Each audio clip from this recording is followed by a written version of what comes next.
can't thank you enough for listening to this show and being part of this community. If you've listened in the past, you've likely heard me say that the reason I created this podcast is to normalize the conversation around imposter syndrome.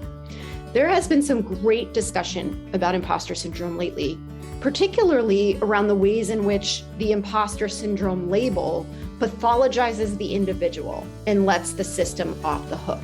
I could not agree more. But I also come from a strong bias towards self-empowerment. Regardless of the forces that have led us to imposter syndrome, and it differs based on factors such as race, gender, cultural upbringing, etc.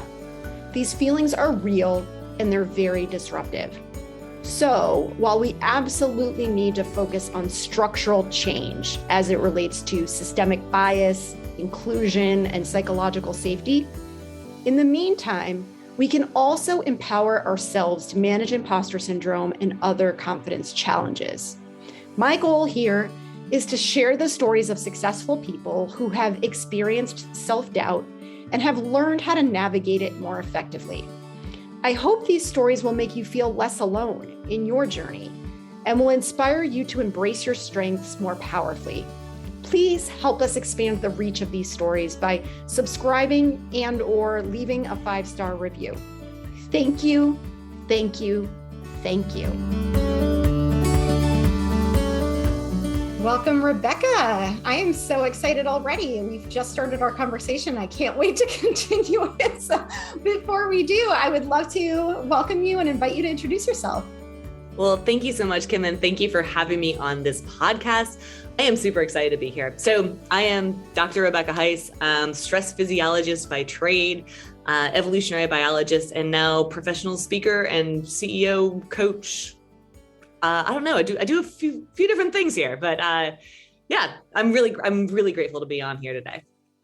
I love your background. I think it's so interesting, and there's such a connection between imposter syndrome and stress, and and especially for women. I mean, I don't know if you work with men as well, but I just feel like the workplace continues to be a very stressful place for women, and especially as in the pandemic and everything that brought to our lives.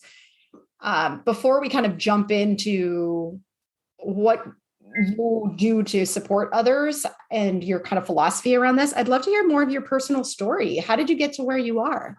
And is there any imposter syndrome along the way? Oh my gosh, the entire journey has been one big, long stretch of imposter syndrome, right? I'm an academic, so that's like one of the characteristics you have to have. Yeah, I mean, look, my story truly begins when I'm 8. I tell people I knew exactly who and what I was when I was 8 years old. And I loved the theater. I wanted to be on stage. I, did my 4-H speaking competitions and I made it all the way to the state competition.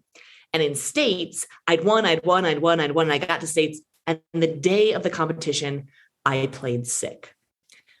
I played sick because it was easier to not go all in because I was a little bit afraid. I didn't believe I'd make it. I didn't believe I belonged there. I didn't believe that I had what it took.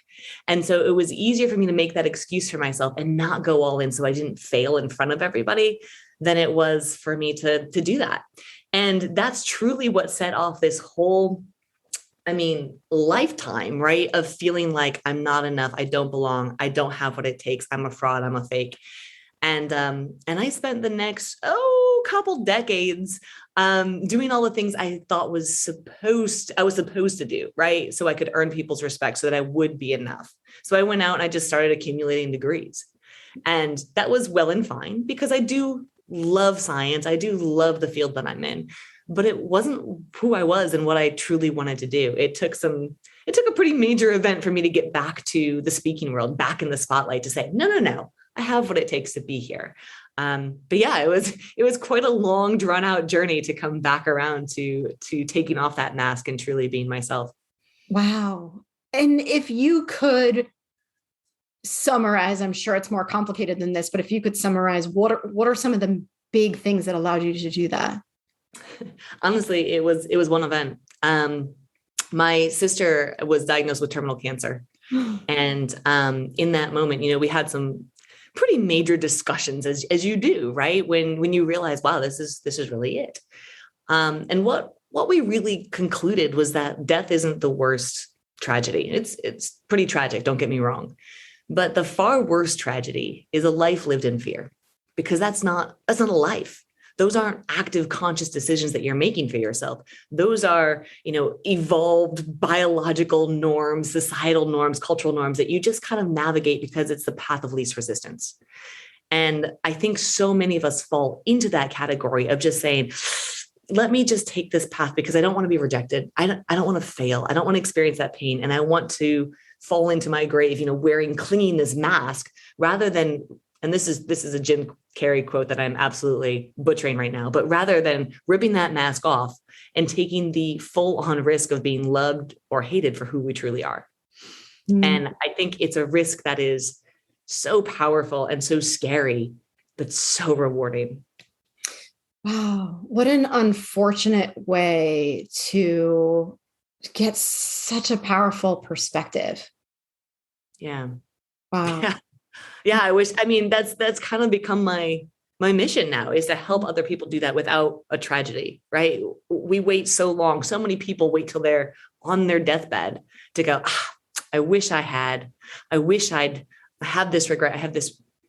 Why wait?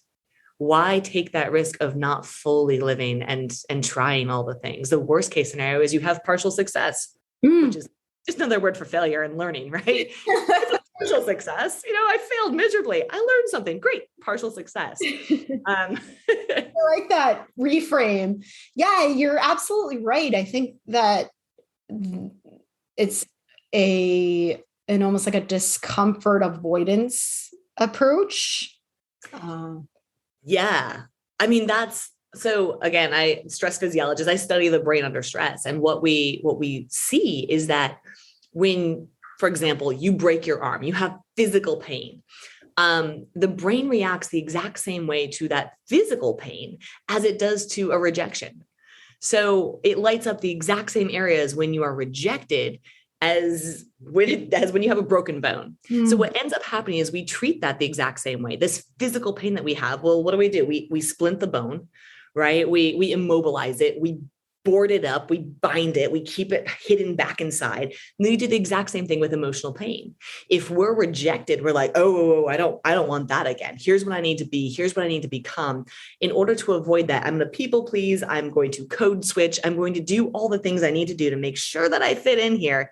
And then we repeat that behavior until we absolutely lose who and what we are, right? There's so many of these women that I work with. And you mentioned, I do work mainly with women. I work with all genders, but mainly with women.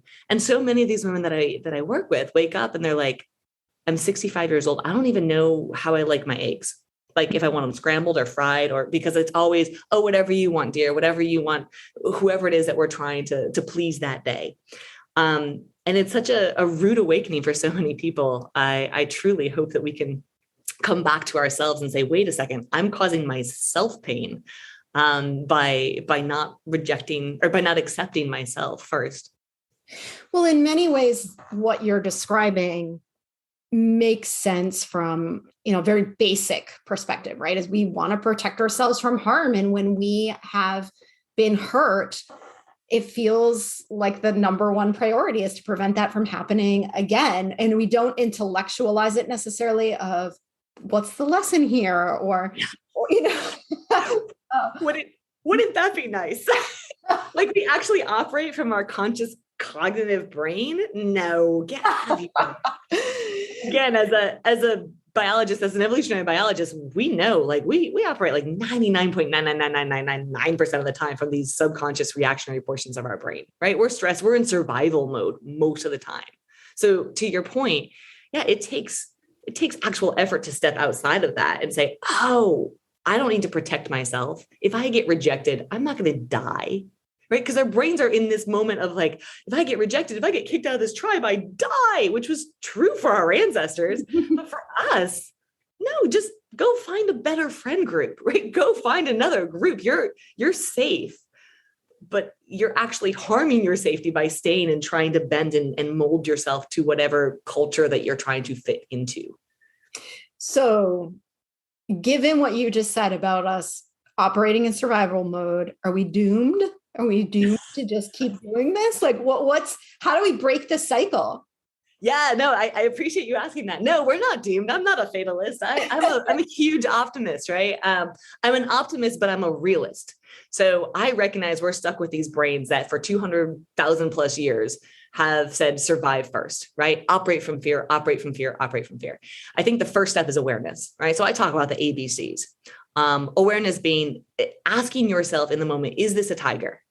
So is it an actual life and death situation that I'm having this stress response to, that I'm in this survival mode for? Like I'm getting rejected. Oh my gosh, right? The example that I often give is if you go to Starbucks or any coffee shop and you just lean in and ask, hey, can I get 20% off today? Now, most of us immediately have a stress response to that. We're like, oh my God, I would never do that. That's so terrifying. Why? Because they're going to say no. Oh my gosh, no way. You're just going to pay your $10.99 or whatever you pay for coffee and walk out the door. You're fine. But our brains immediately go to, oh, it's a tiger. It's going to that ping, that ding, that thing, that rejection. It's going to kill us. Whoa, brain, slow down. It's not a tiger. This rejection is not a life and death situation. So when we have that level of awareness, then we can move on to the B, right? Breathe. And I know it's so simplistic and everybody talks about the breath. But to me, it's the most important thing, right? It's the only thing that connects your subconscious and your conscious mind, because we subconsciously breathe all day, but we can consciously slow down and take a breath. And when we do that, what we're signaling to our biology is actually, no, you're not having a tiger charging at you. You can regulate your heart rate, regulate the hormones that are being circulated through your body. You actually have control over that by controlling your breath, because that's the only conscious thing you can control.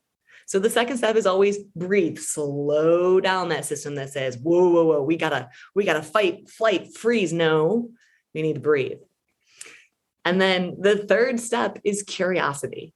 So ask the question, do I even want to be accepted by these people?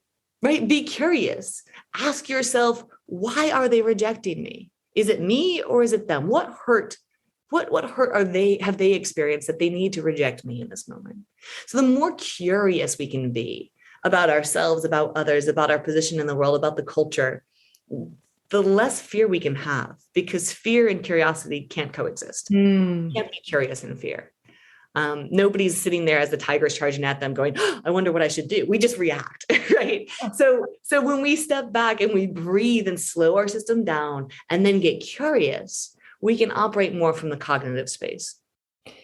Oh, that's so, so powerful. And the curiosity piece is so fascinating to me, because I see this as a way to almost create some emotional distance between yourself and the situation that you're in. And I often describe it as almost like detective work, right? Like I'm just going to ask questions. I'm not going to be attached to the outcome. It's so hard to do in practice. I mean, do you think it's the kind of thing that just gets easier over time, or is it always going to be hard because of who we just naturally are as humans? Yes. And I mean, yeah, it's always going to be hard because, again, I would love for our brain technology to evolve as fast as our phone technology, right? Biology is slow. And so we are hardwired first to survive. And so our first instinct is always fall to fear, fall to fear, fall to fear. But when we recognize that, when we're aware of that, I do think we have more control over it. And so I do think we get faster to a space of curiosity. We can fall to fear and go, I know where I am. Hang on. Whoa, slow down. And so like any other muscle, it's training your muscle. It's muscle memory. The more we train it, the more we work it, the more our brain wires together, fires together and goes, wait a second. This isn't a tiger. We're safe. Let's move on. So yes, and. That's great. So is this easier or harder for some people than others? Yeah, no, I think any population that's underrepresented, right, really struggles with this more, because as much as Sheryl Sandberg's whole like lean in, is sound advice to some extent. Certain populations, the more they lean in, the more they realize they look around at the system. They're like, I don't fit here. I don't belong here. So I want to encourage everybody to lean out. Women, underrepresented populations in general, struggle because when we lean in, all we're seeing is more of the same and not us. So if we can lean out and look at the system, I think so often, right, we get pointed to as individuals. Women have imposter syndrome. Underrepresented people of color have imposter syndrome.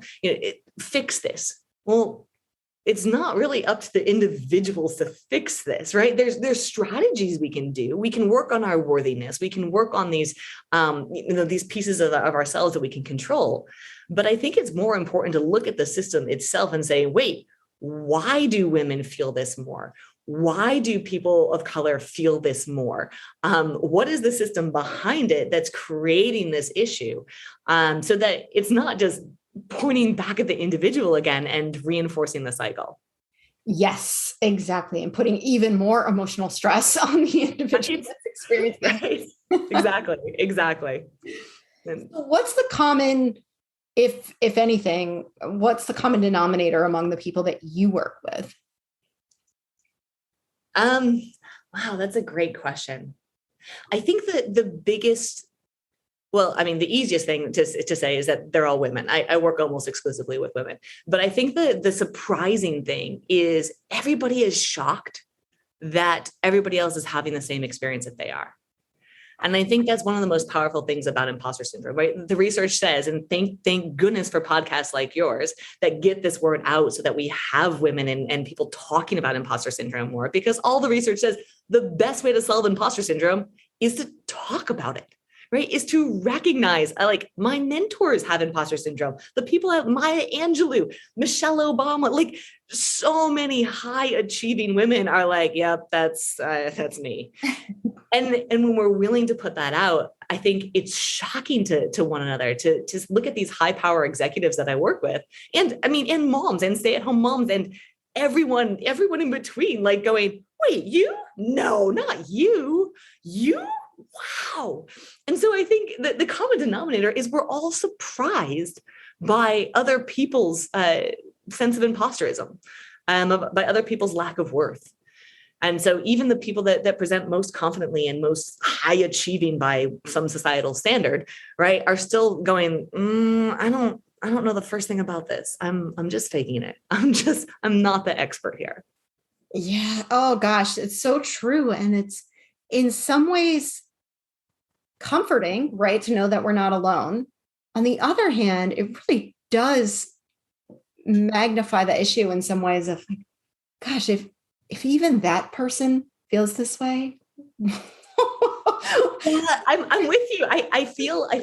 And again, this is probably because I'm an optimist by nature, but I feel like that gives me great hope. Because frankly, what that means is that I don't have to have the answers. I don't have to show up as the expert.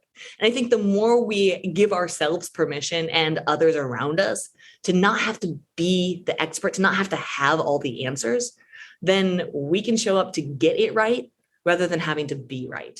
And that's a game changer for personal development, for professional development. When we can show up and we can be curious, we can ask for answers, we can ask for solutions. We are willing to ask the dumb questions that actually turn out to be not that dumb. We can get over that fear of feeling like I have to know it all, I have to be it all, I have to be that expert. So what you're saying is, at least in my interpretation of what you're saying, is that we need to adjust our own expectations and our own kind of playbook for how we approach certain situations. Because I love what you just said. And I think that too many of us walk into a situation expecting, well, I'm going to pre-master this, right? I'm going to walk into this new role already having all of the answers, all of the experience, everything I need in order to just hit that ground running on day one. And obviously, it's easy to recognize the absurdity when we're talking about it in hypotheticals, but obviously that's not going to work. And so we are constantly setting ourselves up for quote unquote failure because Yeah. the rules that we're playing by are so ridiculous. Yeah. And they've been set by other people, right? So, I mean, this is again, plays back to underrepresented people in positions of power often, are coming in and they have to prove themselves because nobody believes, because they don't look like they fit. They don't look like the model of leadership that, when I look at the last 10 years, the top 10 leadership books, 91% of them have been written by white men. Now, look, I'm not trying to admonish white men. Those are great books, by the way. You should definitely read those books. But also, if I'm coming into a position of leadership and I'm not a white male, then there's a definition. By definition, I don't fit. So I have to prove myself, right? I have to go in and have all the answers and do all the things. And that kind of conditioning is actually really detrimental to my own success. I think, when we're little kids, we don't have this. Like, you think about it, you're looking over and like, Johnny's falling off of his bike and Joanna's falling off of her bike and we're all just falling off each other's bikes. It's great. And then we hit a certain age, and we have all of your listeners, we've all hit this age where we suddenly have this pluralistic ignorance and we just believe that everybody else knows all the things that we suddenly somehow missed. And so we don't talk about it. This is what makes it pluralistic ignorance, right? Is that we just believe everybody else knows. And so we're just all going to be quiet about it. Meanwhile, we're going, oh my gosh, there's 15-year-olds making $1 million on TikTok. What have I done with my life? Like, we're all stressed out about, I should be an expert at something by now. And the reality is you are. It's just, it may not look the same or fit the same rules as somebody else. And we get trapped into this space of comparison. And I think that's where the real danger lies. And so you've been talking about the system, which I wholeheartedly agree with you on. And I have these mixed feelings. On the one hand, I am very quick to point to the system as the issue. On the other hand, I recognize that it's going to take a long time for the system to change and for these kinds of issues to get resolved. So what feels most realistic in the moment for people who find themselves in these situations? Do you think it's leaving, finding a better environment? Do you stay and try to work from within? Obviously it's going to differ from situation to situation, but what is your general perspective on that? Yeah, I think it's a really personal decision. I don't think anybody should stay in a space where they feel unhealthy and they feel unauthentic and they feel like they can't show up as themselves. That said, one of the best pieces of advice I've ever heard, and I wish I could credit this to the person who said it, but I have no idea who did. So I'm going to take credit. Sorry, folks. Is, when you go to a job interview, for example, and if you are just yourself, if you don't play a role, if you don't try to be anything but just you, and you get hired for the position, you never have to have imposter syndrome. They hired you. They want you, authentically you. So if you can start in that space of knowing, okay, I'm enough, I'm worthy, I belong here because I didn't put on a mask. I didn't try to impress anybody from the start. That's a great spot to be in. Now, that's a pretty nice position to start from. If you're in a position now where you're feeling this, I think it's really a personal decision. I'm a big advocate of trying to do what you can where you are. That said, your mental health and safety and well-being has to come first. So, be true to you and see if you can't find some mentors in the space around you that can help guide you through and help change the system from within. Yeah. And, it's making me think too about how, because we are all to some extent aware of the flaws in the system, and many of us have unfortunately experienced toxic work environments, it's easy to step into every situation assuming that all of the environments are going to be like this. And so not to take responsibility away from those forces, but I also think it's important for us to recognize where we may be making certain assumptions based on prior experience, as opposed to getting real about what is possible or not possible in the existing environment. Yeah, I love that. I mean, one of the big things I talk about is, what story are you telling? Because we know how powerful the stories that we tell our brains can be. right? They can manifest all kinds of very interesting, good or bad. So detaching from, well, wait a second, if I'm showing up and I'm believing this is the environment that I'm sitting in, then you're definitely going to find evidence for that. If you believe you're in a different system, then you can sort of selectively have selective attention to look for the positive things, to look for the opportunities to tweak, to change, to begin to move the system towards your favor. So, selective attention is really powerful. And I'm in danger here of outing myself as a little bit of a mystic, right? Because I'm a hardcore scientist, but also the idea around the law of attraction and positive psychology is all about what you focus on. And the brain is really good at ignoring certain things and reeling in and really focusing on others. And unfortunately, the way we're wired, we focus primarily on the negative because that's what could have killed us, right? Again, survival mode. So we're like, ooh, that's negative. Let me look at that. That's the thing I need to pay attention to, rather than saying, okay, yes, and take the breath, right? Become aware. It's not a tiger. It's not going to kill me. Take the breath, get curious. What here is positive that I can begin working with and working from? Yeah. Oh my gosh, that's so great. I think it's true that we are, I guess, hardwired. I don't know the right way to say that. Yeah. That will always tune into the negative for the survival reasons that you talked about. But that's where that opportunity to more consciously think about, what am I giving my attention to? How can I look at this through a different lens, becomes really important, because it very well may be that there are things within our power that we could do that we're not seeing because we have been focused in a different direction.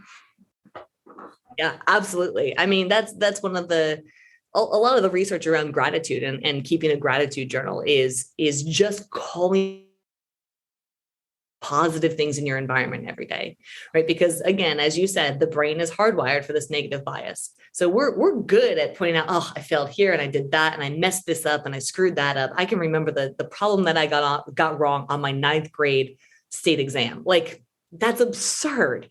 What I can't tell you is the positive feedback that I had an hour ago, right? Because our brain's like, it's fine. That's good. That's a nice reward, but it doesn't mean anything life and death. So the trick is to really focus in on those. That's part of the gratitude journaling process, is if you just take 30 seconds every night and physically write down 3 things that were great about your day, or that you did successful that day, even partial successes, right? Even like massive failures where you learn something. That's huge, because that starts to rewire your brain in a way where you're actively seeking and looking for those positive things. So your brain is more active in that positive space, rather than always looking for the worst case scenario. Yeah. And I love this advice. I always give this to the people that I talk to too, because I think what it also does is it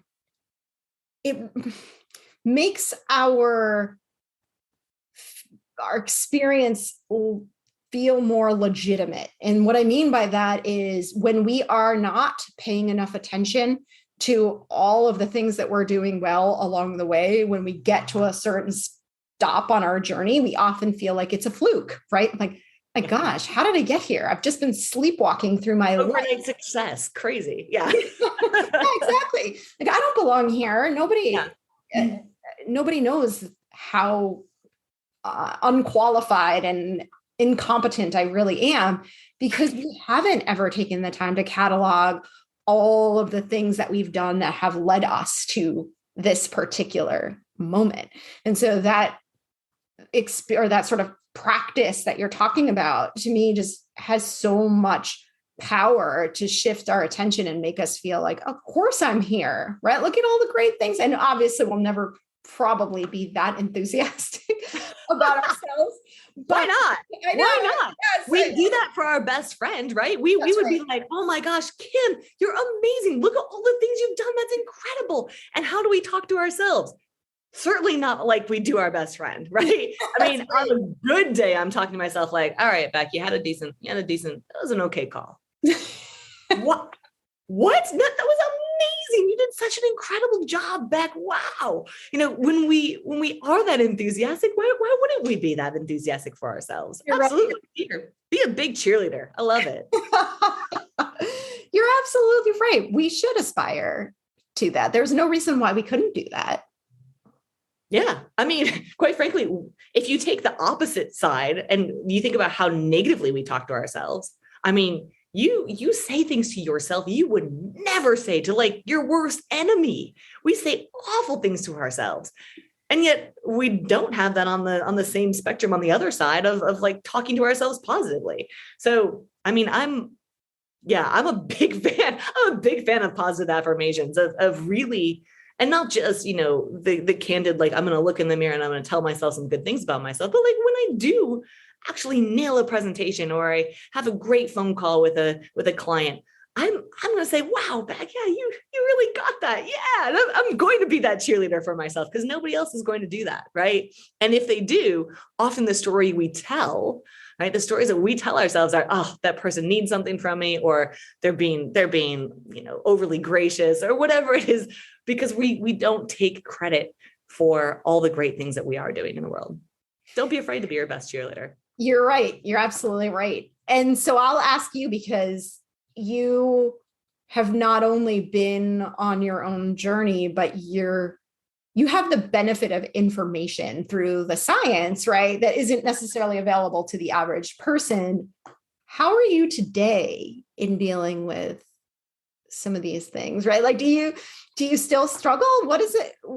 it like for you? Yeah, of course. I mean, of course I still struggle. I would love to say that, oh, that imposter voice, it's back with that 8-year-old. And the reality is, no. He's sitting right here. His name is Chad. I talked to Chad. I've named my imposter voice, right? I don't know why he's Chad. Sorry, any Chad that's listening. I know some wonderful Chads out there. But I think what happens is that, at least for me, I quickly identify him, right? And I can name him. You can name him something, whatever you want to name him, or her, or they. But for me, it's just when I name him, when I name that voice and I say, oh, it's you, suddenly all the power comes away. It's like, I don't know if you ever grew up on the story of Rumpelstiltskin, right? But her whole riddle is she has to name the troll Rumpelstiltskin. And when she names it, all the power from him disappears because she's named the fear. Mm-hmm. That's the power, is I'm naming this imposter voice. I'm like, oh, you're the imposter. You're the one that is telling me I can't do these things and I'm not good enough. Hi. Okay, sweetie. Yeah, thank you. I know you're there protecting me. And that's the first thing. Like I thank Chad. I'm like, all right, Chad, thanks. I appreciate it. I know you're here trying to protect me. I'm safe. I'm safe. This is not a tiger. I'm okay. Well, why do you think you need to protect me in this moment? Right? I get curious with my own voice. And so it's not that the imposter is gone. It's that I have different mechanisms for dealing with them now. And I think that's really important too, because going back to what we were talking about before, is this is so much a part of who we are as humans. And it's not about getting rid of this. I mean, there's obviously a positive part of this evolutionarily, or we wouldn't be the way that we are, but it's managing it, right? It's being able to see it through a different lens and have tools available to us that we can access more quickly, that can help make it less painful when it shows up. Yeah, I couldn't agree more. For me, it's more of a welcoming of the imposter rather than, as I said at the very beginning, gassing it, right? Putting a cast over it, binding it up, putting it in its own little box where it can kind of echo in the background and just keep spinning the tales, keep spinning those stories that are ultimately going to impede me. I can say, oh, I feel that. I feel that pain. I know you're here to protect me. It's okay. Like, it's okay. Yeah. And I love that too, because it's really showing compassion for the part of yourself that's afraid, because we all have that, and build a relationship with Chad. Exactly. Hey, Chad. Oh, it's you again. Hi, sweetie. It sounds so silly, but the reality is, I mean, I realized, I guess a little bit later than I would have liked to, but nobody's ever asked to see my GPA. Nobody's ever asked to see my diplomas, which to my great disappointment, by the way, I might add, right? Like I worked really hard for all these things. And at the end of the day, it's only me. It's only me that's holding me back. And so it was not the diplomas. It was not this that was going to make me worthwhile. It was me addressing that inner voice and saying, thank you. I'm already enough. I'm already worthy. I'm going to show up here and I'm going to have a partial success. I may fail. I may fall flat on my face, but it doesn't mean I'm going to die. It doesn't mean I'm going to get kicked out of my tribe. It doesn't mean like this is the end of all days. It means I'm going to have an adventure. And the beautiful thing about the brain, right, is when we are under fear and stress and anxiety and all of these Chad stories, right, we're releasing this incredible hormonal cocktail of cortisol and adrenaline and dopamine. Funny enough, people think of it as a happy hormone, but it's an addiction hormone, right? We're having all of this hormonal cocktail release. When we are excited, we release the exact same hormonal cocktail. So fear, stress, anxiety, excited. So the only real difference, right? Our body is having this experience, this information experience. The only real difference is how we're interpreting it here in our brains. So am I excited or am I scared? Am I having an adventure or am I having an ordeal? And so much of life is choosing, oh, this is an adventure. I may fall flat on my face. It's an adventure. Rather than allowing our fear to dictate that path for us. I love that so much. And it brings me back to where we started, because you talked about a life lived in fear. And I think that if we zoom out and we imagine ourselves at the end of our lives, whenever that might be, that we are going to wish we went on that adventure, right? Yeah. So many people have bucket lists they never even start to tick off. So go have adventures. Yeah, we're never going to get to the end of our lives and think, oh, I'm so glad I didn't do that, because it's scary, right? Yep. Yeah. Wow. Oh my goodness. Any final thoughts, Rebecca? This has been so powerful.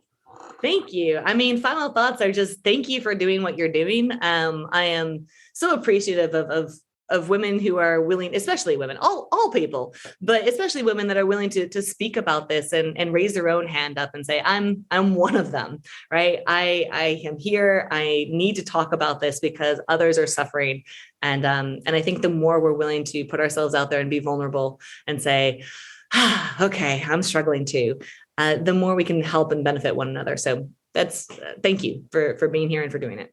Oh, well, thank you so much. I mean, I so enjoyed this conversation. I think it is so valuable to everyone listening. I'm going to include all your information in the show notes. So anybody who wants to learn more about you, I know you have services and programs that you offer as well. So information will be available in the show notes.